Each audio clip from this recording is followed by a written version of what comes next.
నువ్వు నీ ఫలమియ్యి, నువ్వు సమృద్ధిగా ఇప్పటి వరకు నువ్వు 30 అంతలే కాసావా, ఇక నుంచి నువ్వు 100, 100 అంతలు నువ్వు కాయాలి అని ధాన్యంతో చెప్తాడటండి ఆయన. ఎంత మంచి మాట అండి. ఇలాంటి మాటలన్నీ కూడా మనం జ్ఞాపకం చేసుకోవాలి. దేవునికి స్తోత్రం, హల్లెలూయా. ఏం చేశాటండి? ఆ అపవిత్రతను పోగొట్టి ఒకసారి యేసు ప్రభు దగ్గరికి ఒక రోగిని తీసుకొచ్చారండి. వినండి అమ్మా, ఒక రోగిని తీసుకొచ్చారు. ఏ రోగి అండి? పక్షవాతం కలిగిన రోగి. ఏ వాతం? పక్షవాతం. పక్షవాతం ఎందుకు వస్తుందో తెలుసండి? పక్షవాతం ఓ మనిషికి ఎందుకు వస్తుందో తెలుసా? గుండె పని చేయవలసిన దానికంటే ఎక్కువ పని చేసేసింది అనుకోండి, అంతే కదా. బీపీ ఎక్కువ ఉంటే ఏమవుతుంది? బీపీ ఎక్కువ ఉంటే ఏమవుతుంది? గుండె పని చేయవలసిన దానికంటే ఎక్కువ పని చేసేది, అంటే ఎక్కువ ఆలోచించేది.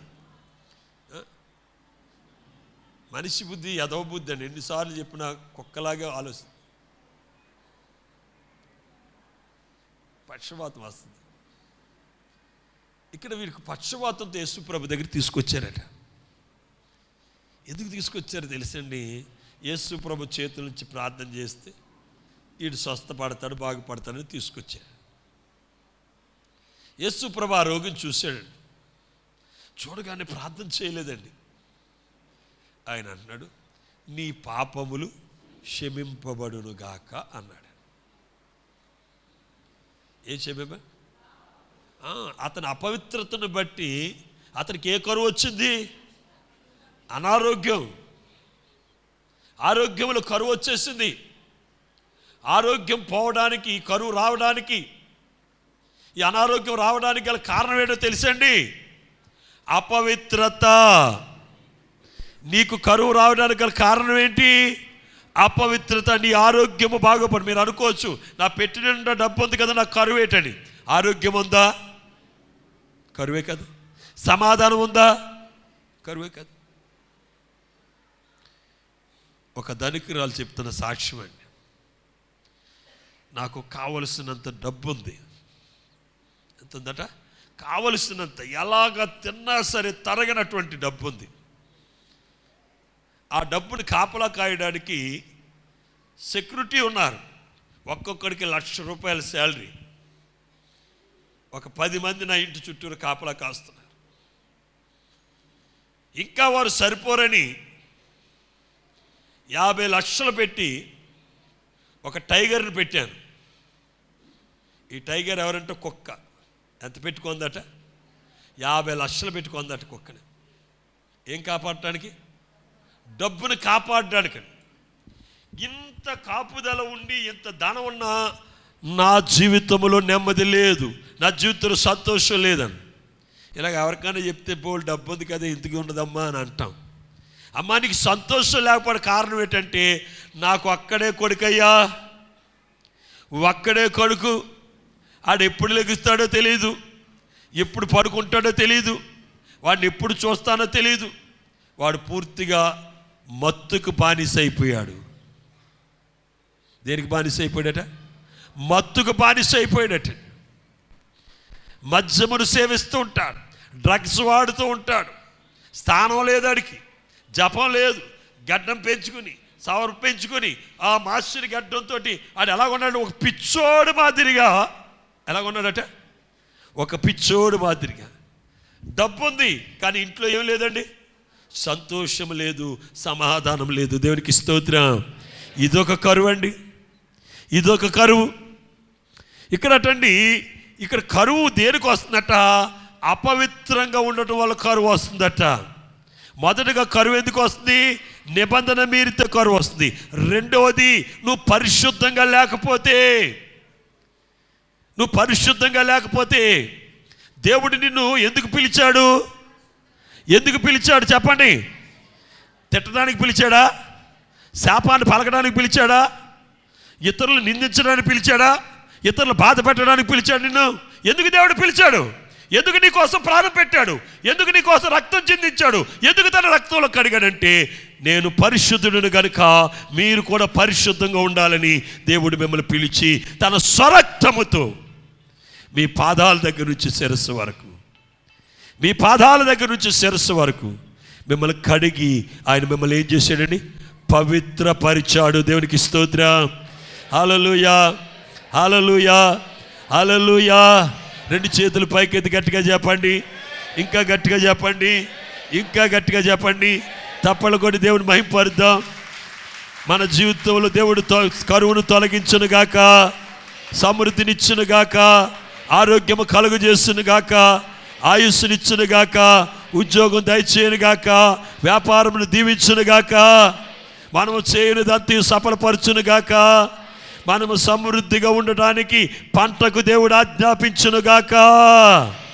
హల్లెలూయా. దేవుని దగ్గరికి వచ్చి నాయన నేను పాపిని ఒప్పుకుంటే నేను ఏం చేస్తానైనా పరిశుద్ధపరుస్తాను. ఇక్కడ ఈ రోగం ఎందుకు వచ్చిందంటే తెలుసండి, ఈ పాపం వల్ల వచ్చింది. అందుకే దేవుడు దేనికి వేసాడండి? పాపానికి వేసాడు. నీ పాపము క్షమింపబడింది, నీ పాపము క్షమింపబడింది. నువ్వు పాపమును ఒప్పుకున్నావు, నువ్వు పశ్చాత్తాపడ్డావు కనుక నీ పాపమును, పాప శిక్షను నేను తొలగిస్తున్నాను, పాప దోషమును నేను తొలగిస్తున్నాను, నిన్ను నేను పవిత్రపరుస్తున్నాను, నువ్వు పరిశుద్ధుడవు కనుక నీ రోగం పోతుంది, నువ్వు లేచి నీ పరిపెత్తుకు నిలపబడాడండి. చెప్పగానే ఆడేం చేశాడండి? పరిపెత్తుకు వెళ్ళిపోయాడు. దేవునికి స్తోత్రం కలుగును గాక. 2 విషయాలు చెప్పానండి. 3వ విషయాన్ని కూడా చెప్పి నేను ముగిస్తాను. ఏలియా కాలంలో భూమి మీద 3.5 సంవత్సరాలు కరువు వచ్చింది. ఎన్ని సంవత్సరాలు? 3.5 సంవత్సరాలు కరువు వచ్చింది. ఆ కరువుకి దేవుడు ఏం చేసి, ఎందుకు కలిగిందంటే దేవుడు 3.5 సంవత్సరాలు ఆకాశ తూములు ఏం చేశాడని మూసేశాడు. ఎందుకు ఏలియా కాలంలో ఈ కరువు వచ్చింది అని మనం ఆలోచన చేస్తే, ఏలియా కాలంలో నాటండి అహాబు రాజు ఇజ్రాయెల్ పరిపాలిస్తున్నాడు. పరిపాలిస్తూ అతడు యెజబేలు అనేటువంటి ఒక ఆమెను పెళ్లి చేసుకున్నాడు. ఎవరిని? యెజబేలు. ఐగుప్తు నుండి వచ్చిన ఈ యెజబేలు అనే స్త్రీ అహాబుని ఇజ్రాయెల్ ప్రజలు పాడు చేసింది. ఎలా పాడు చేసిందో తెలుసండి? యెహోవా ఈ దేవుడే, బయలు కూడా దేవుడే. ఆ దినాల్లో అంటే ఏలియా దినాల్లో ప్రజలు 2 తలంపులు కలిగి ఉన్నారట. ఏం చేస్తున్నారు? 2 తలంపులండి. మీరు మందిరానికి వస్తున్నారు, మీ పిల్లలు ఏం చేస్తున్నారు? నిలువునామాలు అడ్నామాలు పెట్టుకుంటున్నారు. మీ ఇంట్లో ఎన్ని ఉన్నాయి చెప్పండి? మీ ఇంట్లో ఎన్ని ఉన్నాయి? 2 తలంపులు ఉన్నాయి. మీరు దాన్ని సమ్మతిస్తున్నారు. శాపం మన ఇంటికి వచ్చిందనుకోండి, శాపాన్ని ఇంటి వెలుపల పెట్టాలి. శాపముని ఇంట్లోకి రానివ్వకూడదు. శాపం ఇంట్లోకి వచ్చిందంటే ఇంట్లో వాళ్ళందరికీ తగులుతుంది. తగులుతుందో చెప్పండి? వైరస్ ఒకరికి వచ్చిందనుకోండి, వాళ్ళు ఏం చేస్తాం? యాక్చువల్గా డాక్టర్లు చెప్పరండి, జ్వరం వచ్చినోడిని సెపరేట్గా పెట్టేయాలి. అందుకే మన ఇంట్లో ఏమవుతుందంటే ముందు ఒకరికి వస్తుంది, తర్వాత నలుగురికి వచ్చేస్తుంది జ్వరం. వస్తుంది లేదు? ఎందుకంటే ఆ జ్వరం అంటే అదేంటి? ఒక వైరస్ అది. అలాగే విగ్రహారాధన అనేది కూడా ఒక వైరస్ లాంటిది. అది ఇంట్లోకి వచ్చిందనుకోండి,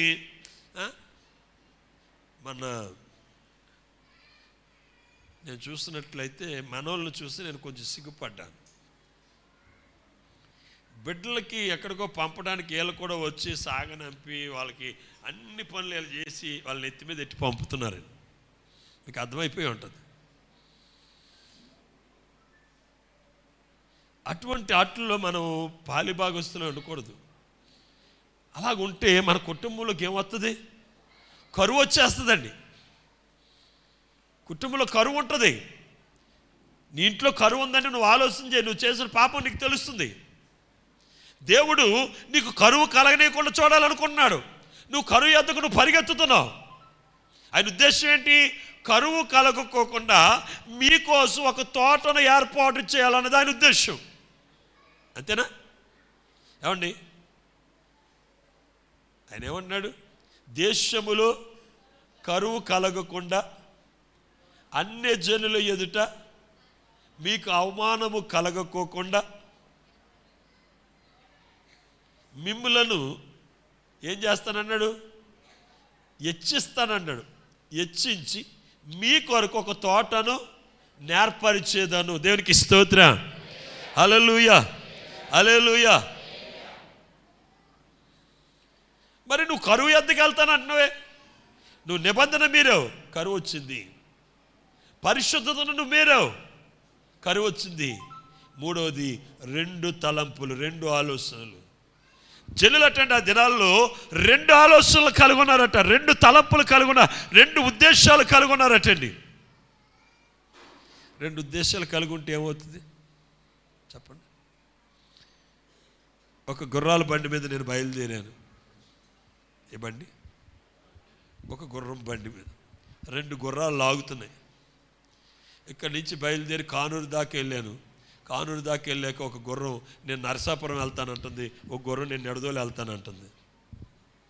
అర్థమైందా? ఒక గుర్రం ఏంటి నెడదోలు వెళ్తానంటుంది, ఇంకో గుర్రం నరసాపురం వెళ్తానంటుంది.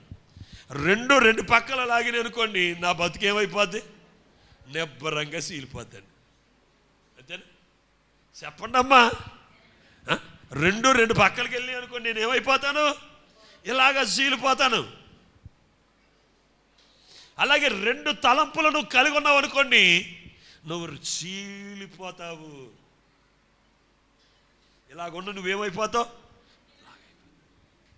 ఇక్కడ ఇజ్రాయెల్లో కరువు రావడానికి గల కారణం ఏంటి? వారు 2 తలంపులు కలిగి ఉన్నారు, 2 ఆలోచనలు కలిగి ఉన్నారు, 2 ఉద్దేశాలు కలిగి ఉన్నారు. 2 ఉద్దేశాలు. ప్రియమైనటువంటి వారరా, 2 ఉద్దేశాలు సంఘములో ఉన్నాయంటే ఆ సంఘానికి శ్రమ. 2 బోధలు సంఘంలో ఉన్నాయంటే ఆ సంఘానికి శ్రమ. 2 ఉద్దేశాలు ఒక కుటుంబంలో ఉన్నాయంటే ఆ కుటుంబానికి శ్రమ. 2 నామాలు మీ కుటుంబంలో ఉంటే మీ కుటుంబంలో ఏంటి? శ్రమ. ఇక్కడ బయలుదేవుడైతే బయలుదేవుడు, యెహోవా దేవుడైతే యెహోవా. 2 తలంపులు కలిగి ఉంటే అక్కడ ఏమొస్తుందండి? కరువు వస్తుంది. ఇక్కడ కరువు కలగడానికి గల కారణం ఏంటో తెలుసండి? ప్రజలు 2 ఉద్దేశాలు కలిగి ఉన్నారు. దేవునికి స్తోత్రం.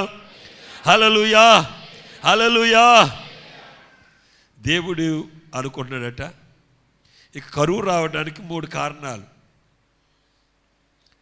కనుక 3 కారణాల్లో నిబంధన మీరిన వారిని నిబంధనలోనికి, పాపము చేస్తున్న వారిని పరిశుద్ధతలోనికి, 2 తలంపులు కలిగిన వారు ఒకే తలంపు కలిగిన వారిగా చేసి దేశంలోనికి ఏమి రాకుండా అటండి?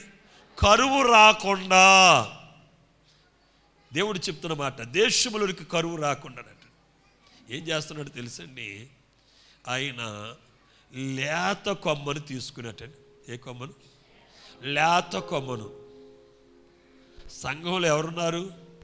మొదల కొమ్మలు ఉన్నాయి, లేత కొమ్మలు. మనం ఎప్పుడు ఏ కొమ్మలాగా ఉండాలి? లేత కొమ్మ అంటే అర్థం ఏంటో తెలుసండి? లేత కొమ్మ అంటే అర్థం ఏంటో తెలుసా?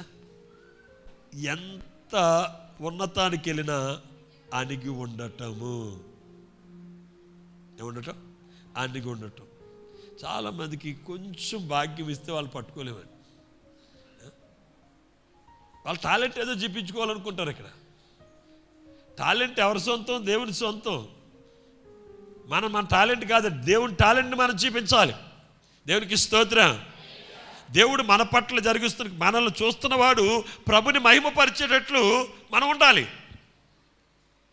మన టాలెంట్ని చూపించుకుంటా కాదండి. ఇక్కడ నువ్వు నీ టాలెంట్ని చూపించుకుంటానని ప్రజలందరూ నవ్వుతున్నారు.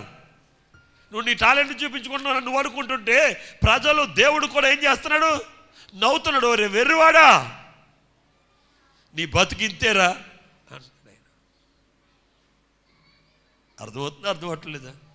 దేవునికి స్తోత్రం. కనుక మనం ఎప్పుడు కూడా ఏ కొమ్మలాగా ఉండాలి?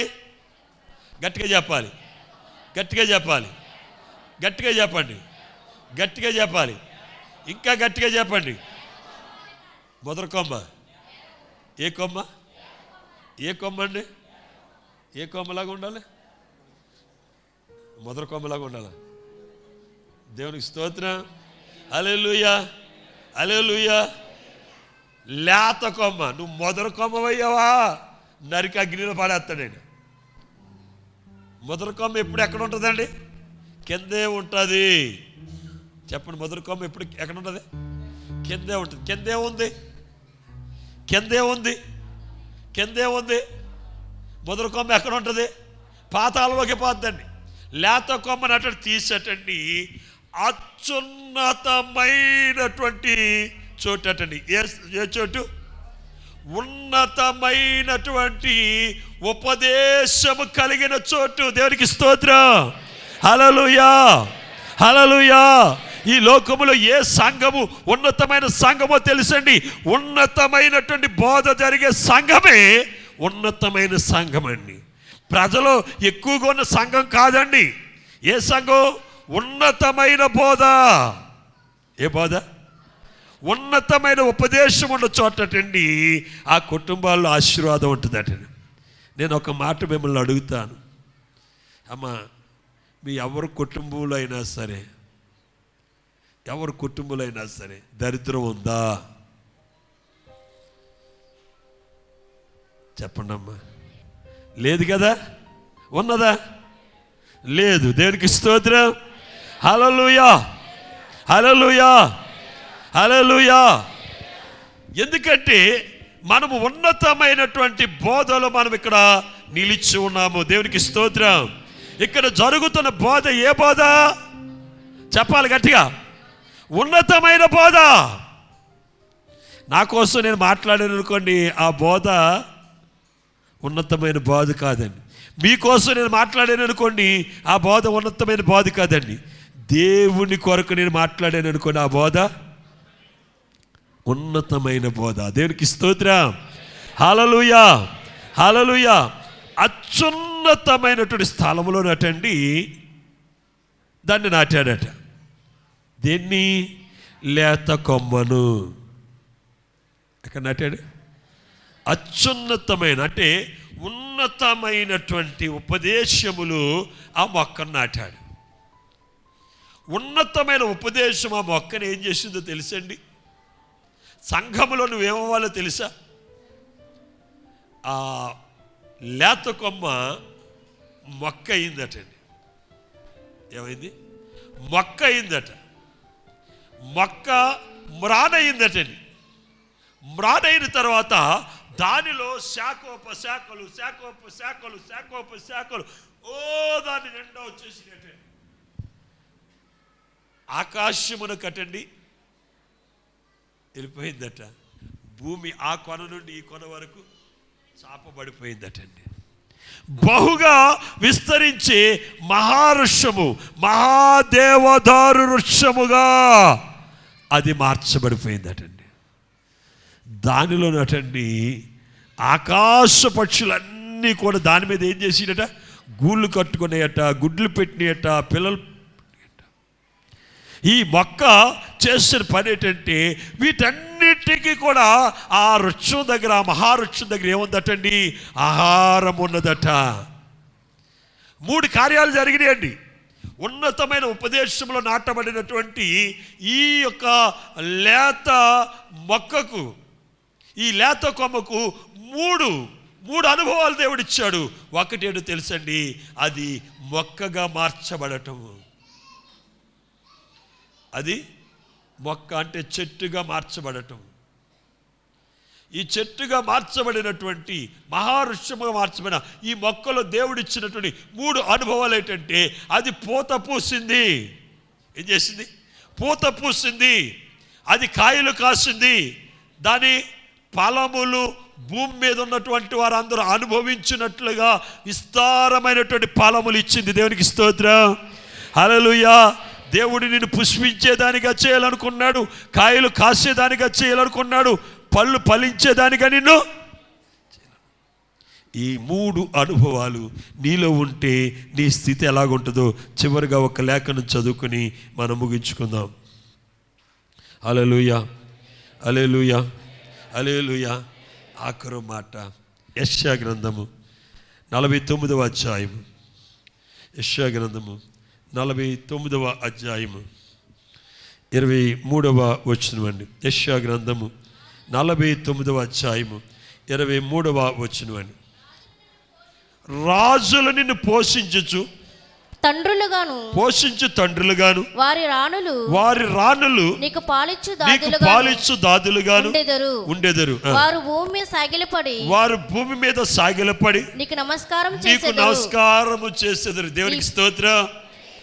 అత్యున్నతమైన ఉపదేశములు నువ్వు నాటబడినప్పుడు నీకు రాజులు ఎలాగుంటారటండి? నిన్ను పోషించే తండ్రులుగాను, రాణులటండి నీకు పాలిచ్చు రాణులను ఏం చేస్తాడట? నీకు దాదీలుగా చేస్తాడట. రాజులను మీ ప్రతి అవసరం తీర్చేటటువంటి తండ్రులుగా చేస్తాడట. వారట నీ భూమి మీద సాగిలపడి నీకు నమస్కారము చేసేది ఎవరు? రాజులు, అధికారులు, నాయకులు. నీకేం చేస్తారు చెప్పండి? ఏం చేస్తారు? గట్టిగా దెబ్బలు కొట్టి దేవుడిని మహిమపరుద్దాం. హల్లెలూయా, హల్లెలూయా. రాజులు ఏం చేస్తారట? మనం ఏం చేస్తాం? రాజుల దగ్గరికి వెళ్ళేలా చేకట్టుకుంటాం, నాయకుల దగ్గరికి వెళ్ళేలా చేకట్టుకుంటాం. కానీ ఉపదేశములు నాటబడినట్లయితే, శ్రేష్టమైన ఉపదేశములు నువ్వు నాటబడినట్లయితే, సంఘం అనే పొలములో నువ్వు నాటబడినట్లయితే, దేవుని తోటలో నువ్వు నాటబడినట్లయితే నువ్వు ఎలాగుంటావో తెలుసండి. రాజులటండి, నాయకులు, అధికారులు నీకేం చేస్తారట? సాగిలపడి నమస్కారం చేస్తారట. ఇంకొక శ్రేష్టమైన మాట ఇక్కడ ఉందండి, ఆ మాట కూడా చదువుకుందాం. నీ పాదధూళి నాకెదరు. దేవునికి స్తోత్రం కలుగును గాక. గట్టిగా దేవుని మహిమపరుద్దాం, గట్టిగా దేవుని మహిమపరుద్దాం. తప్పలు కొట్టి గట్టిగా తప్పలు కొట్టాలి అందరూ కూడా. గట్టిగా, ఇంకా గట్టిగా. హల్లెలూయా, హల్లెలూయా. ఏమి నాకుతారట? నీ పాదధూళినటండి వాళ్ళు నాకుతారటండి. ఎవరు? రాజులట, రాణులట, అధికారులట. ఏమండి? అంటే నిన్ను దేవుడు ఎంతగా ఇప్పుడు దాకా నువ్వేం చేసావు? వాళ్ళ పాదాలు నాకేవు కదా. దేవుడు నిన్ను ఏం చేస్తానంటున్నాడు తెలుసండి. ఆయన తోటలను నాటబడితే వారటండి నీ పాదధూళినటండి వారు ఏం చేస్తారట? నాకేటట్లు దేవుడు చేస్తాడటండి. వారు నీ పాదమునకు పీఠంగా దేవుడు చేస్తాడు. అప్పుడు నేను యెహోవాననియు నా కొరకు కనిపెట్టుకుని వారు అవమానము నొందరని తెలుసుకొందుము. దేవునికి స్తోత్రం. హల్లెలూయా, హల్లెలూయా. దేవుని సన్నిధికిలో మన అవమానం ఏమైపోద్ది? మార్చబడిపోద్ది. కనుక ప్రియమైనటువంటి వారా, దేవుడు నీ కొరకు నాటిన తోటలో నువ్వు నాటబడిన చెట్టులాగా ఉందువుగాక. ఆ వాక్యాన్ని మరలా చదువుకుందాం. మూలవాక్యాన్ని ఒకసారి మాట చదువమ్మా. ఎజ్కేలు గ్రంథము. మరియు వారి యొక్క దేశములు కరువు కలిగి నశించిపోకుండా అన్యజనుల వలన వారికి అవమానము ప్రాప్తింపకుండాను వారికి ప్రఖ్యాతి కొరకై తోట ఒకటి నేను ఏర్పరిచేదను. దేవునికి స్తోత్రం. హల్లెలూయా, హల్లెలూయా. ఇది యెహోవా తోట, ఇది దేవుని తోట. ఈ తోటలో మనము నాటబడిన చెట్టు వలె, నాటబడిన లేత కొమ్మ వలె మనము ఉందుము గాక. ఆమేన్. ప్రియమైనటువంటి వారు, ఒక్కసారి దేవుని సన్నిధిలో ఆలోచన చేయి. నీ జీవితంలో, నీ కుటుంబంలో, నీ సంఘములు కరువు కలగడానికి గల కారణం ఏంటి? ఈ కరువు ఎందుకు వచ్చింది? ఆరోగ్యము లేకపోవుట, ఆరోగ్యము క్షీణించుట, ఆర్థికంగా క్షీణించుట, కుటుంబంలో నెమ్మది లేకపోవటం, కుటుంబంలో లేమి, ఆర్థిక పరిస్థితులు బాగోపోవటం, అప్పుల బాధలు, ఇవన్నీ నీ జీవితంలో ఎందుకు కలుగుతున్నాయి? ఎందుకు ఈ కరువు వచ్చింది? దేవుడా, నీ సన్నిధిలో ఇది నా పాపం వల్ల వచ్చిందేమో, నిబంధన మీరుట వల్ల వచ్చిందేమో, లేక రెండు తలంపులు, రెండు ఉద్దేశాలు నేను కలిగి ఉన్నానేమో. ఈ మధ్యాహ్న కాలం నీ సన్నిధిలో ఒక బలమైన తీర్మానం చేసుకున్నానయ్యా.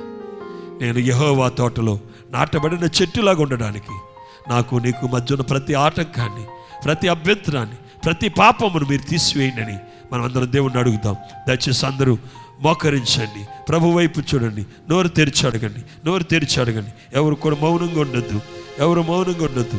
దయచేసి అందరు నోరు తెరిచి అడగాలి, నోరు తెరిచి అడగాలి. హల్లెలూయా, ప్రైజ్ ది లార్డ్. యేసయ్యా, యేసయ్యా, యేసయ్యా, పరిశుద్ధుడా, పరిశుద్ధుడా. నోరు తెరవాలి. మౌనంగా ఎవరు ఉండొద్దమ్మా, మౌనంగా ఉండొద్దు, మౌనంగా ఉండొద్దు. అందరూ మోకరించాలి. యేసయ్యను అడగండి, అయ్యా నా పాపం వల్ల నా జీవితంలో కరువు వచ్చిందేమో, నా కుటుంబంలో కరువు గల కారణం నా పాపమేమో, నా బిడ్డల యొక్క పరిస్థితి బాగోపోవడానికి గల కారణం పాపమేమో, నా బిడ్డలు ఎలాగ ఉండడానికి నేను చేసిన పాపమేమో. ఇదిగో దావీదు అంటాడు, ఓ దావీదు, నువ్వు చేసిన పాపము కాదు, నీ జనులు చేసిన పాపం కాదు, సౌలు చేసిన పాపము, సౌలు చేసిన పాపము. అయ్యా నా పితరుల పాపమును బట్టి నేను దోషమును అనుభవిస్తున్నానేమో. దయచేసి నాయనా నీ సన్నిధిలో మా పాపమును ఒప్పుకుంటున్నానైనా, మా పితరులు చేసిన అపరాధములు ఒప్పుకున్నావు. దయతో మమ్మల్ని కనికరించినైనా. ఇదిగో నా కుమారుడా, నీ పాపములు క్షమింపబడ్డవి అని పక్షవాయు గల రోగితో నువ్వు అన్నట్లుగా నా పాపములు క్షమించి నా పాప శిక్ష నుండి నన్ను తప్పించేసయ్యా. ఎవరు మట్టుకు వారు అడగండి. పరిశుద్ధుడు అయిన తండ్రి, ప్రేమ కలిగిన దేవా, నిన్ను నా హృదయంతో నిన్ను స్తుతిస్తున్నా. కూడా వచ్చి నీ ప్రజలందరినీ కూడా మీరు దర్శించండి. విత్తబడిన వాక్యమునైనా, విత్తబడిన నీ మాటలనైనా నాలో మాలో ఫలింపచేయనైనా. శ్రేష్టమైన నేలలో నైనా నాటబడిన చెట్టు ఎలాగైతే ఫలిస్తుందో ప్రభు నా తండ్రి, ఉపదేశం మీద నాటబడిన ఆ లేత కొమ్మ ఎలాగైతే మహావృక్షమైందో ప్రభా, అలాగే నైనా ఈ సంఘములు, ఈ తోటలో ప్రభునైనా మేము ఒక మహావృక్షములాగా ఈ ప్రభునైనా మేము నైనా పుష్పించేటట్టు, కాయలు కాసేటట్టు, ఫలములు ఇచ్చేటట్లు అనేకులకు ఆశీర్వాదకరంగా దీవించమని ప్రార్థన చేస్తున్నాను. ప్రతి ఒక్కరిని పేరు పేరున మరి దీవించండి, పేరు పేరున మరి దీవించండి. మా సంఘమును ఇంకా ఇంకా ఇంకా అభివృద్ధి పరచనైనా వేలాది మంది ప్రజలైనా ఈ స్థలంలో నేను ఆరాధించి కృపాభాగ్యమును మీరు దయచేయండి. నీ దాసునికి ఇచ్చిన దర్శనాన్ని, నీ దాసునికి ఇచ్చిన దర్శనాన్ని మీరు స్థిరపరచు. నేను ఇంకా అనేక మందిరాలు నిర్మించడానికి మీరు సహాయం చేయను. బహుగా దీవించండి, బహుగా దీవించండి. నేను మా కొరకు ప్రాణం పెట్టి రక్తాన్ని చిందించిన యేసు అతి శ్రేష్టమైన నామములో ప్రార్థించి స్తుతించి బతిమాలు వేడుకున్నాం తండ్రి. ఆమేన్, ఆమేన్.